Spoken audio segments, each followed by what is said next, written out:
नमस्कार, मेरा नाम है गौरव और आप देख रहे हैं टीवी24 नेटवर्क। और वीडियो की शुरुआत बस यहीं से करेंगे कि बीसीसीआई से मायूस ईशान अपने करियर पर कर दिया बड़ा ऐलान। जी हाँ, ईशान किशन की हम बात कर रहे हैं। हम सभी को पता है कि ईशान किशन कौन है और ईशान किशन बहुत लंबे समय से टीम इंडिया का एक क्रूशियल पार्ट रहे थे। काफी लंबे समय तक टीम इंडिया की प्लेइंग 11 का हिस्सा भी रहे और जहां पर उनको लगातार मौके मिल रहे थे खेलने के। लेकिन एक समय ऐसा आया उनके करियर में जब वो लगातार सिर्फ ट्रैवल कर रहे थे सेकंड चॉइस विकेट कीपर के रूप में।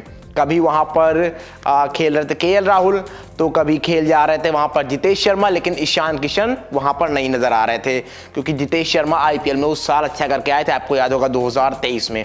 अब इसके बाद क्या होता है, लेकिन इसके बाद भी ईशान को जिस तरह से वहां टेस्ट सीरीज में मौका मिलता है, टेस्ट सीरीज में डेब्यू करते हैं, 50 भी लगाते हैं और उसके बाद एशिया कप होता है, वहां पर एक चांस उनको मिलता है जब केएल राहुल पहले मैच के लिए अवेलेबल नहीं होते हैं, वहां पर लगाते हैं 70-80 रन करीब मारते हैं वो।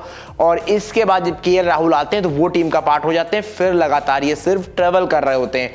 और यही रीजन रहता है कि ईशान अपने आप को मेंटली थोड़ा सा अनफिट पाते हैं। वो कहते हैं कि मैं थोड़ा सा मेंटली थका हुआ हूं और यही रीजन रहता है कि साउथ अफ्रीका टूर से पहले वो बीसीसीआई से आराम मांगते हैं और उस टूर पर नहीं जाते हैं, उससे पहले आराम ले लेते हैं। और उसके बाद हम देखते हैं उनकी लगातार फोटो आती है घूमते हुए, फ्रेंड्स के साथ टाइम बिताते हुए, टहलते हुए, इन सारी की सारी चीज़ों को करते हुए।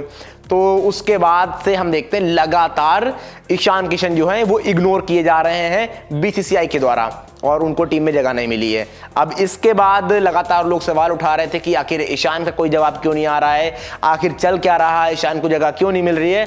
तो अब ईशान किशन ने खुलकर उस मुद्दे पर बात की है और सब कुछ बताया कि आखिर क्या हुआ था, क्यों ईशान किशन टीम में नहीं चुने जा रहे हैं और क्या रीजन था जब उनको मेंटली थकान महसूस हुई थी और वो वहां पर साउथ अफ्रीका टूर को छोड़कर चले गए थे। तो आप बात करते हैं एक एक करके आपको सब कुछ बताएंगे। तो उससे पहले अगर आपने अभी तक चैनल को सब्सक्राइब नहीं किया है तो जल्दी से कर लीजिए। वीडियो पसंद आए तो लाइक करना बिल्कुल ना भूले। अब बात करते हैं कि क्या है ईशान किशन का मसला।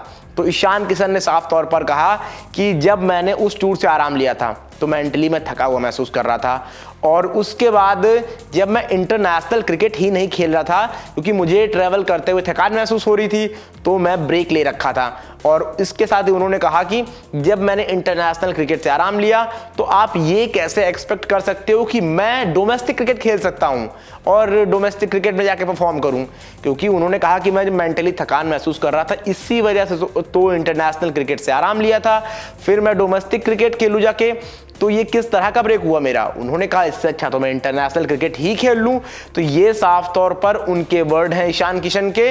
और अब भले ईशान किशन अपनी तरफ से कोई भी प्रतिक्रिया देते हैं, लेकिन कहानी अब ये है कि ईशान किशन के उस ब्रेक लेने के बाद जिस तरह से बीसीसीआई नए नए कीपर्स को ट्राई कर रही है, उससे ईशान किशन की राह मुश्किल हो गई है।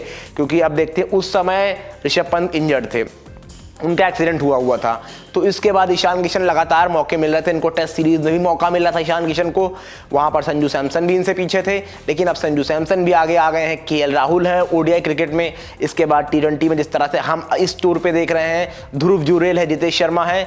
तो इन सारे कीपर्स को पीछे करना ईशान के लिए थोड़ा सा चुनौती भरा होगा कि अब किस तरह से ईशान यहाँ से कम बैक करेंगे, क्योंकि जिस तरह से बीसीसीआई और भी एक तो इनके बीच पंगा चल रहा है, दूसरी चीज भले ही ईशान ने अपनी प्रतिक्रिया सामने रखी है, लेकिन ईशान को अब बहुत बेहतरीन प्रदर्शन करके दिखाना होगा दोबारा टीम में आने के लिए। तो यहां से राह थोड़ी सी मुश्किल होने वाली है ईशान किशन के लिए। अब आप बताइए, आप किसको दोषी मानते हैं यहां पर, बीसीसीआई को या फिर ईशान किशन को? जो भी आपको लगता है जल्दी जल्दी कमेंट करके बताइए, क्या है आपकी राय यहां पर।